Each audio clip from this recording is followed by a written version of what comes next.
WLWT investigates an elaborate crime hitting our streets, and it's costing unsuspecting drivers thousands of dollars. Thanks for joining us here at 6 o'clock. I'm Cherie Palillo. And I'm Mike Darda. So it's called car cloning. Thieves are basically duplicating the identity of a legally registered car by copying its VIN number and applying it to a stolen car. Then they sell that stolen vehicle. WLWT News 5's Karen Johnson joins us now with this story of one man who is out $30,000 and what you can do to protect yourself. Hi, Karen. Yeah. Hey, guys. You know, if you are in the market to buy a car, you're definitely going to want to hear this story. Technology is making VIN tampering a whole lot easier. It's a growing problem in the United States, including here in Ohio. And one Butler County man learned the hard way how easy it is to lose thousands of dollars to these crooks. John Turco was simply trying to make it to a doctor's appointment on time You're not in any trouble. when he found himself at the center of a criminal investigation. Parked in the parking lot, then I got surrounded by 6 police officers. Not for anything he did wrong, but for unknowingly buying a stolen truck. Did you buy it from a dealership or did you buy it from a person? A white Dodge Ram seen in this video. That's where it all started. Yes. Turco came across this ad on Facebook Marketplace and reached out to the seller. The guy sent me photos of like the interior and the exterior and all that.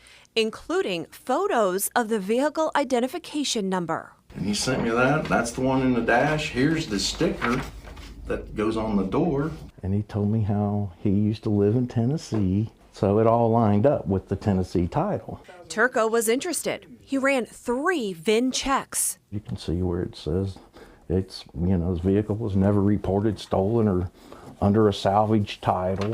He was approved for a loan, bought insurance. Everything's clean so far, so everybody says it's a go. So he met the seller in Indiana, gave him $28,000, and took the truck home. Turco went to the Bureau of Motor Vehicles, where they processed the out-of-state title. Here's where I paid for it. They issued me my title. Here's my license plate. I got everything. 2 weeks later, Involve an innocent buyer on a possible stolen. Fairfield Township Police We're in Bethesda a lot now, trying to locate the vehicle. and undercover troopers with the Ohio State Highway Patrol's Vehicle Theft and Fraud Unit closed in on Turco and broke the news. His new truck wasn't his. He unknowingly purchased a stolen, cloned vehicle. It's like there's no way. How do I have a title and license plates and everything? And then checked it. I got insurance, I got a loan, I got everything. How can it be stolen? It's impossible. Car cloning is when thieves steal a car and replace its VIN with one from a legally registered vehicle, oftentimes of the same make, model, and color. They also create fake registration documents. The cloned car is then sold to unsuspecting buyers. We've been seeing an increasing number of these. The State Patrol sergeant who oversees these investigations asked we protect his identity due to the undercover work being conducted. If you're in the market to buy a car, he recommends inspecting the VIN carefully. In this particular case, the VIN sticker that's up on the dashboard, just at the bottom side of the windshield, was slightly off-center. Another red flag could come from the tire pressure label inside the driver's side door frame. They're not going to peel up easily. Their edges are always going to be laid down completely flat. It'll actually be hard for you to even get a fingernail underneath it. The sergeant also recommends checking with a dealership to see if those stickers are placed in the exact location as other vehicles of the same make and model. And for about $100, you can always purchase an OBD2 reader. You can plug that in and it'll give you the reading that's on the motor or the electronic systems, and it'll tell you the full VIN. And beware of where you meet the buyer, or suggest meeting them at a title office or police department.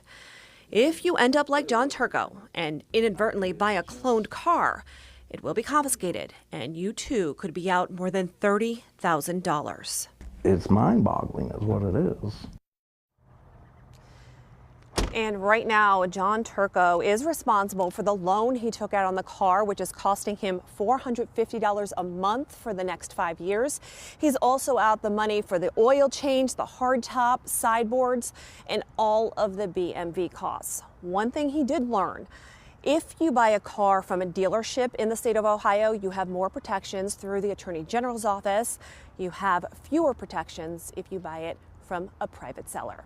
Reporting live tonight, Karen Johnson, WLWT News 5. It is all wild. And by the way, I know a lot of you may be wondering, investigators were actually tipped off after the dealership where the non-stolen car is in Tennessee was notified that there was a title filed up here in Ohio. The dealership wondered how in the world that could be because the truck was sitting in their lot. That third-party stuff scares me to begin with, and now with all of these scams out there and the crooks always seemingly a step ahead, now it makes you want to buy directly from the dealership. 100%, especially when you see he's out $30,000. All right, Karen, thanks for that.